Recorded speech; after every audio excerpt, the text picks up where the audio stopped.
हर हर महादेव।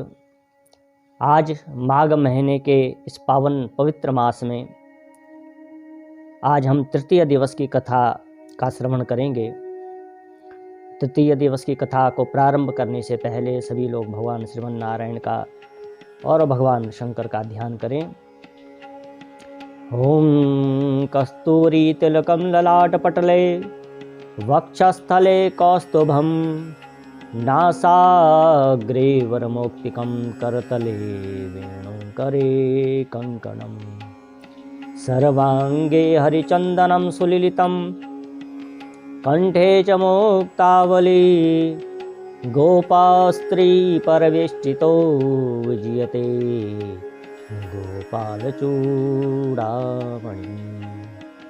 वंदे देव उमापतिं सुरगुरुं वंदे जगत्कारणं वंदे पन्नगभूषणं मृगधरं वंदे पशूनां पतिं वंदे सूर्यशशाङ्कवन्यनयनं वंदे मुकुन्दप्रियं वंदे भक्तजनाश्रियं च वरदं वंदे शिवं शंकरं। बोलो नारायण भगवान की, शंकर भगवान की जय। आज तृतीय दिवस की कथा में राजा दिलीप के कहने पर वशिष्ठ जी उस पर्वत के बारे में राजा दिलीप को जानकारी देने लगे, क्योंकि राजा दिलीप वशिष्ठ जी से पूछते हैं कि हे ऋषिवर, यह जो ये पर्वत है कितना विशाल है, कितना बड़ा है, कितने योजन का है, कितना लंबा और चौड़ा है, कृपा करके यह जानकारी मैं जानना चाहता हूँ। तब वशिष्ठ जी कहने लगे कि हे राजन, यह जो पर्वत है 36 योजन का है। देखो, एक योजन में 4 कोस होते हैं, एक योजन में 4 कोस होते हैं, तो ये 36 योजन का है। ऊपर की चोटी में यह 10 योजन चौड़ा है और नीचे की तरफ यह 16 योजन चौड़ा है। इस पर्वत में सुंदर सुंदर घास और अनेक वन्य औषधियाँ, चंदन के अनेक वृक्ष, आम के वृक्ष, मदार के वृक्ष, अनेक देवदार के वृक्ष यहाँ पे सुशोभित हैं। अर्जुन के वृक्षों की जो लताएं हैं वह इस वन को और भी मनोहर बना रही हैं।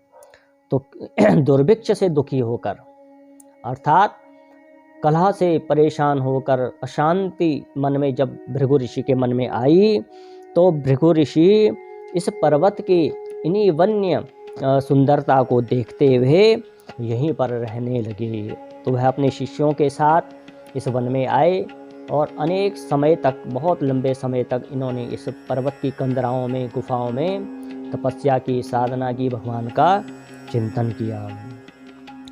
तो भृगु जी अपने इस गुफाओं में, यहाँ पे बने हुए आश्रम में रह ही रहे थे, साधना कर ही रहे थे। तो उसी दौरान विद्याधर अपनी पत्नी सहित वहाँ पे आ गया। तो जब वह विद्याधर वहाँ पे आया तो भृगु जी ने उससे पूछा कि हे विद्याधर, तुम्हारे आने का कारण क्या है? विद्याधर बोला कि हे भृगु महाराज, मैं अत्यंत दुखी हूँ। तो ऋषि भृगु ने कहा कि हे विद्याधर, तुम्हारे दुख का कारण क्या है? अर्थात तुम तो स्वर्ग में देवतुल्य स्वरूप तुमने पाया है, फिर भी तुमने समस्त भोगों को पाकर भी तुम्हारा मन विक्षिप्त क्यों है, दुखी क्यों है? तब विद्याधर कहने लगा कि महाराज, अपने पुण्यों का जब मेरा उदय हुआ तो मुझे स्वर्ग की प्राप्ति हुई। स्वर्ग की प्राप्ति के साथ साथ मेरे को देवतुल्य शरीर प्राप्त हुआ, सारे भोग और विलास मुझे प्राप्त हुए, सुंदर पत्नी मेरे को प्राप्त हुई, सुशील पत्नी मेरे को प्राप्त हुई। लेकिन मेरा जो शरीर का जो सौंदर्य है वह तो नीचे की तरफ से है, लेकिन जो मेरा मुख है वो राक्षस स्वरूप का है, अर्थात व्याघ्र के समान मेरा मुख है। तो ये मेरा पूरा शरीर ही कुरूप बन गया है। देवतुल्य शरीर होने के बावजूद भी मेरा जो मुख है वो व्याघ्र के समान है। और दूसरी तरफ मेरा एक और कारण है कि जो मेरी पत्नी है वह बहुत मीठी है, बहुत सुशील है, बहुत सुंदर है, गुणवान है और नाचने गाने में प्रवीण है। उसका कंठ तो इतना मधुर है कि महाराज मैं बता नहीं सकता। उसने अपने कंठ से नारद जी को भी प्रसन्न कर दिया था। भगवान नारायण को भी उसने वीणा के गायन से प्रसन्न कर दिया था। भगवान शंकर को भी अपने मधुर धुन में नाचने में मजबूर कर दिया था। तो ऐसी चंद्रमुखी पत्नी के समान मेरा भाग्य जगा है। ऐसी चंद्रमुखी पत्नी के स्वरूप में मुझे वह प्राप्त हुई है और एक तरफ वह इतनी सौंदर्य से भरी हुई, गुण से भरी हुई, और दूसरी तरफ मेरा मुख के कारण मेरा सारा का सारा जो शरीर है वह कुरूप हो गया है। इसीलिए मैं अत्यंत दुखी हूँ। यही मेरा दुख का कारण है। जब मैं अपनी पत्नी के साथ जाता हूँ तो मेरे को अपनी पत्नी के साथ जाने में किसी भी सभा में जगह पे संकोच होता है। तो हे महाराज, यह मेरे दुख का बहुत बड़ा कारण है। तो विद्याधर की बातें जब ऋषि भृगु ने सुनी तो भृगु जी, सबको पता है कि भृगु जी वर्तमान, भूत और भविष्य के ज्ञाता हैं, क्योंकि ज्योतिष के अनन्य बड़े साधक हैं, ज्योतिष के मर्मज्ञ हैं। तो भृगु जी ने देखा कि विद्याधर का दुख का कारण क्यों है, उसको यह दुख क्यों प्राप्त हुआ है। तब उन्होंने विद्याधर को कहा, हे विद्याधर, तुमने माघ मास के एकादशी के दिन द्वादशी आने से पूर्व ही शरीर में तेल का मर्दन कर दिया था, इसीलिए तुम्हें इसका पाप लगा है और तुम्हारा शरीर ऐसा कुरूप हो गया है, तुम्हारा जो मुख है ऐसा कुरूप बन गया है। देखिए यहाँ पे एक बात है कि जो माघ महीने में स्नान का फल तो है ही, लेकिन शास्त्रों में कहा है कि माघ के महीने तिल का तेल का शरीर पे मर्दन करना चाहिए, तिल के तेल से स्नान करना चाहिए, तिल के तेल का भोजन करना चाहिए, तिल का सेवन करना चाहिए। लेकिन यहाँ पे कथा में वर्णन है कि माघ एकादशी के दिन तेल लगाने से विद्याधर को पाप लगा था। तो यहाँ पे सिर्फ माघ एकादशी का वर्णन नहीं है।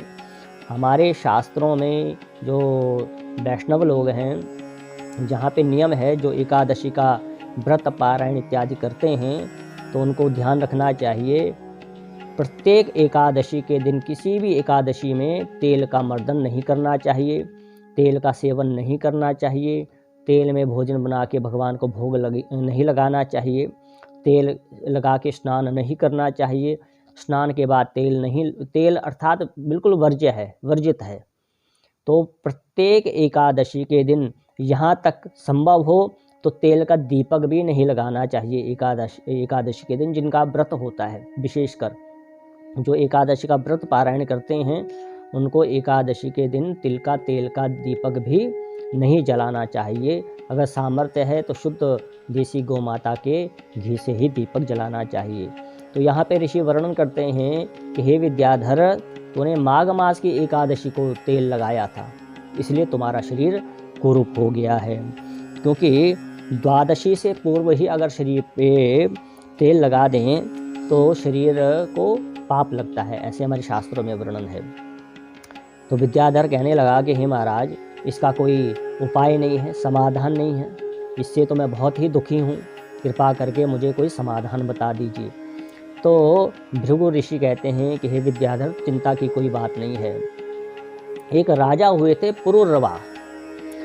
यह पुरुरवा राजा थे, वह भी शरीर से बहुत कुरूप थे और अपने शरीर से कुरूप होने के कारण वह इतने दुखी थे कि उन्होंने सारा अपना घर बार त्याग दिया था और किसी ऋषि के शरण में जाकर, तो ऋषि से समाधान जब उनको मिला, तब उन्होंने क्या किया कि इसी पर्वत पर आके सरोवर के किनारे उन्होंने अपना स्थान बनाया और 3 महीने तक अन्न को त्याग कर और इस व्रत को किया, भगवान नारायण की उपासना की और उन्होंने निराहार रहकर हर समय प्रतिपल तपस्या में वह लीन रहने लगे। तो 3 महीने जब लगातार वह तपस्या करने लगे, भगवान को प्रसन्न करने लगे, तो भगवान नारायण माघ महीने की एकादशी को उनको दर्शन देते हैं। प्रसन्न होकर उनको आशीर्वाद प्रदान किया और उनको याद दिलाया पुनर्वा राजा को कि तुमने तेल लगाया था एकादशी के दिन, तो इसीलिए तुम्हारे को इस पाप का फल मिला है कि तुम्हारा शरीर कुरूप बन गया है। उसको तेल लगाने की बात स्मरण कराकर भगवान ने पुनः उसका शरीर सुंदर बना दिया और ऐसा सुंदर बनाया कि स्वर्ग के देवता भी चकित हो गए। उर्वशी भी उन पर मोहित हो गई, स्वर्ग की जो अप्सरा है वह भी उन पर मोहित होने लगी। तो ऐसा सुंदर शरीर पाकर भगवान को प्रणाम करके वह अपने महल को, पुरी को चला गया। तो भृगु जी कहने लगे कि हे विद्याधर, तुम इतना दुखी क्यों हो रहे हो?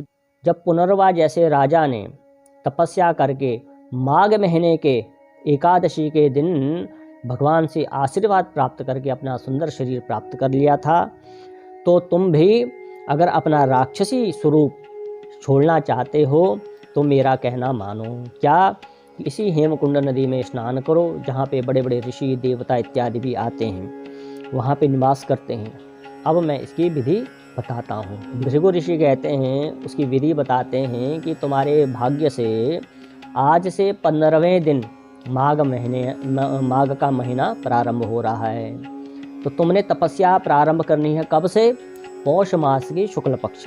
पौष मास की शुक्ल पक्ष से तुमने भगवान की तपस्या में लीन हो जाना है। मैं तुमको मंत्र देता हूँ। पौष शुक्ल एकादशी से तुमने अन्न का त्याग कर देना है, संयम का नियम रखना है, ब्रह्मचर्य का पालन करना है, भूमि पर शयन करना है और 3 समय स्नान करना है। 3 समय संध्या में रहकर 1 महीना लगातार समस्त प्रकार के भोगों को त्याग कर भगवान नारायण की तपस्या करो, भगवान नारायण का चिंतन करो। और एकादशी के दिन व्रत रख के द्वादशी को भगवान शंकर का पूजन करना चाहिए, भगवान शंकर का स्तोत्रों का पाठ करना चाहिए, मंत्र का जप करना चाहिए। तो इस प्रकार से अगर तुम इस व्रत का पालन करोगे, इस नियम में रहोगे, माघ स्नान करोगे, तो अवश्य ही मैं तुमको विश्वास दिलाता हूँ कि तुम्हारा जो कुरूप शरीर है, राक्षसी शरीर है, स्वरूप है, वह दूर हो जाएगा। तुरंत ही उसका तुमको सुंदर शरीर प्राप्त हो जाएगा। तो माघ मास के प्रभाव को जानकर माघ में स्नान अवश्य करना चाहिए। समस्त प्रकार की दरिद्रताओं का नाश करने वाला यह माघ महात्म्य का फल है। तो जो मनुष्य यत्न से प्रयत्न से माघ में स्नान करता है, तो वह इस लोक को छोड़कर परलोक में, स्वर्ग में सदैव ही निवास करता है। तो वशिष्ठ जी कहने लगे कि हे दिलीप, भृगु जी के वचन सुनकर विद्याधर उसी पर्वत में निवास करने लगा और झरने के स्नान से वह स्नान करने लगा। उसी पर्वत पे जो झरना था उसी से वह स्नान करने लगा। भगवान का चिंतन करता, व्रत करता और माघ में स्नान करता, माघ महात्म्य की कथा सुनता, माघ महात्म्य में भगवान नारायण और भगवान शंकर की वह उपासना करने लगा। उसका फल ऐसा प्राप्त हुआ उसको कि जो उसका जो राक्षसी कुरूप शरीर था, पुनः देवताओं से भी सुंदर उसको शरीर प्राप्त हो गया। इसलिए हे राजन, आज भी कोई नियम पूर्वक माघ महात्म्य के इस पावन महीने में तीर्थों की नदियों में वास करता है, जप तप साधना करता है, भगवान का भजन करता है, पवित्र नदियों में स्नान करता है, तो वह उसको संपूर्ण प्रकार के मनोकामनाएं उसकी पूरी होती हैं और किसी भी प्रकार का उसके जीवन में कोई कष्ट व्याप्त इत्यादि है तो वह समाप्त हो जाता है। इस प्रकार से भृगु जी कुछ समय बाद तपस्या करके उस मणिग्रीव पर्वत को त्याग कर अपने ईवा नदी के किनारे आश्रम में आ गए। आज तृतीय दिवस की कथा यहीं पर विराम लेती है। कल पुनः चतुर्थ दिवस की कथा में हम प्रवेश करेंगे। बोलो नारायण भगवान की जय, शंकर भगवान की जय। मंगलम भगवान विष्णु, मंगलम गरुणध्वजा, मंगलम पुंडरीकाक्षा, मंगलाय तनो हरि।